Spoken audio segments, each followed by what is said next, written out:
So if I push the button down, I have two modules.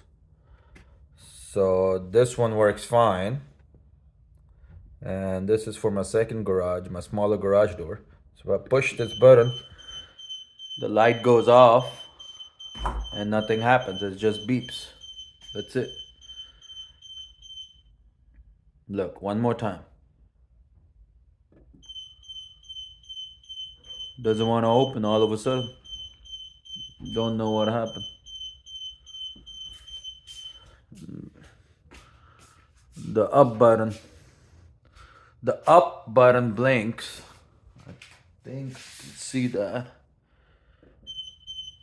Yeah, the top button is blinking, but it's not opening.